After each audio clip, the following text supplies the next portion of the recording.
go. Passage 3. You'll notice this box right here. Those additions are just making you aware to some type of questions that may ask you to move paragraphs around. I would just skip even reading those boxes. Just worry about it when you get to the question that asks you about paragraph organization. Just remember, as you are reading, make sure you are keeping the comprehension alive. You are well aware of either the plot line or the content development. Here we go.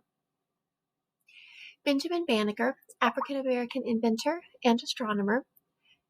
Nice, a positive phrase right there, just FYI.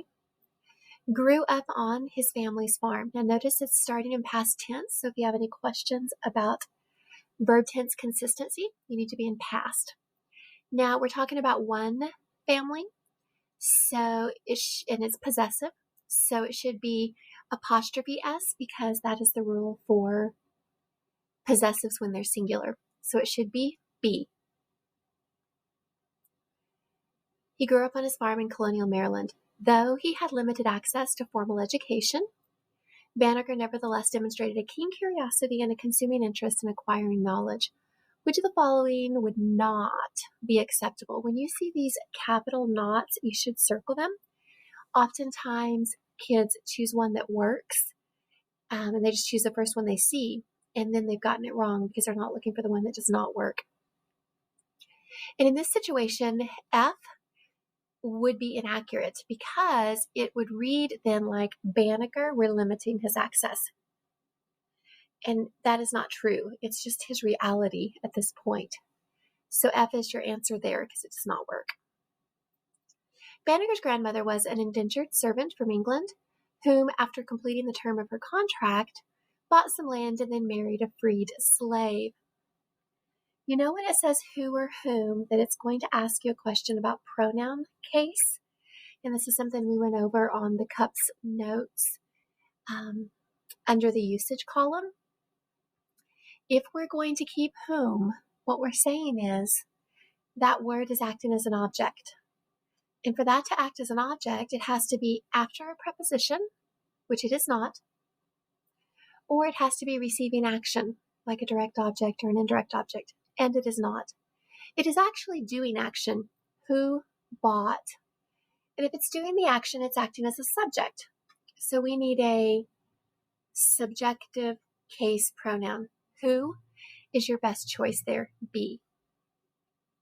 Which will not work because we do not refer to people by the pronoun which. We refer to things with which. And yeah, we can't omit it. And then 34, considering adding the following true statement. Indentured servants needed a master's permission to leave their place of work, to perform work for others, or to keep money. That seems like an odd detail in this situation about Banneker and his curiosity. So should we add it? I would say no. In between these two, I don't know if it's found elsewhere in the essay. So at this point, you could just put a giant question mark or circle 34 and come back to it. But FYI, it is not found anywhere. So it is J. 34 is J. Benjamin's grandmother taught him to read, and he attended a one-room Quaker school when the farm work slowed down during the winter. We have a compound sentence right here, and it's asking which of these would not be accessible. Well, if we have a compound sentence, then a period and he would work, so D works.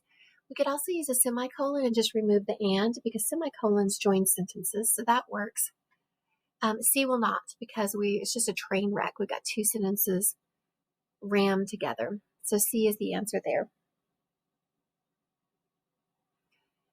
In 1753, at the age of 22, Banneker constructed a clock out of hand-carved wooden parts, displayed his mechanical skills, and displaying his interest in learning. That just reads oddly, one, because your verbs are all over the place, but then they're not in the appropriate order. So how would we change it?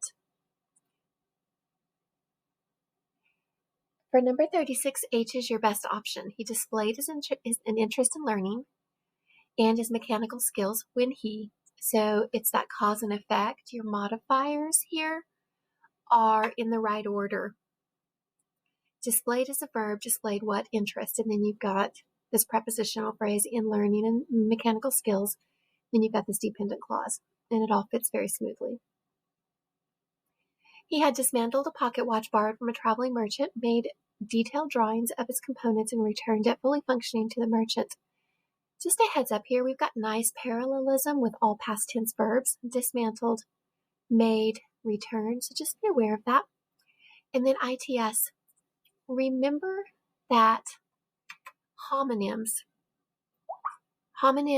can be contractions versus possessive pronouns.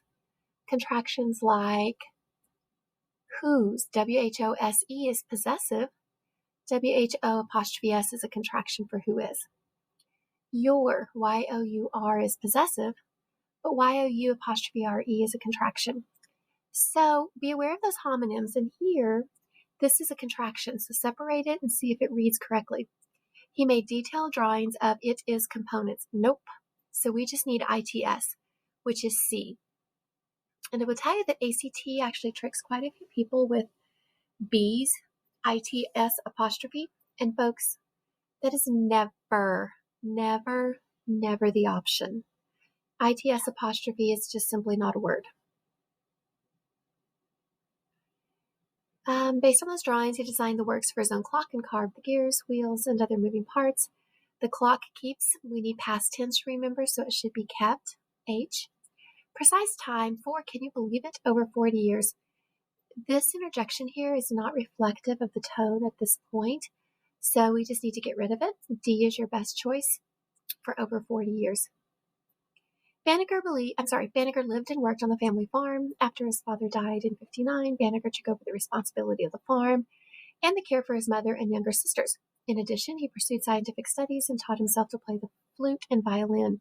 Dang, Banneker is got it going on.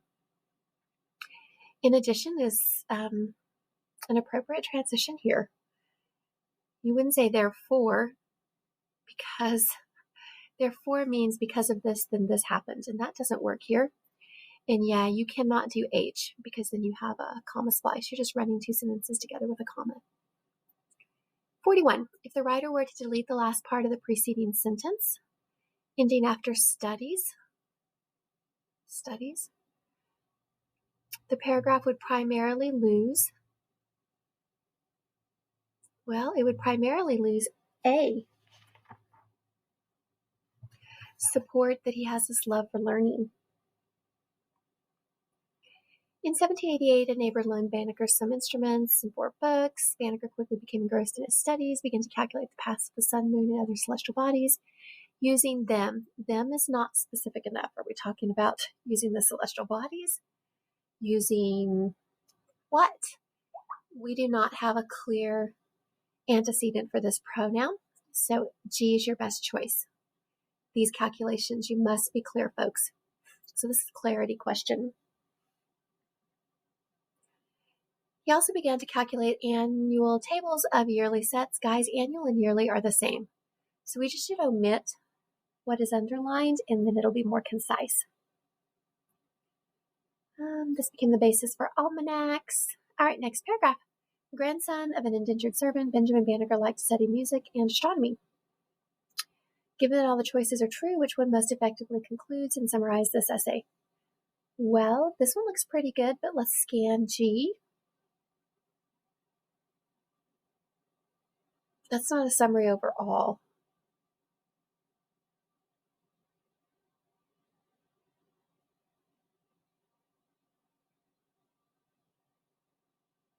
Now that I go back and look at this one, it doesn't really talk about love of learning. It just really focuses on music and astronomy.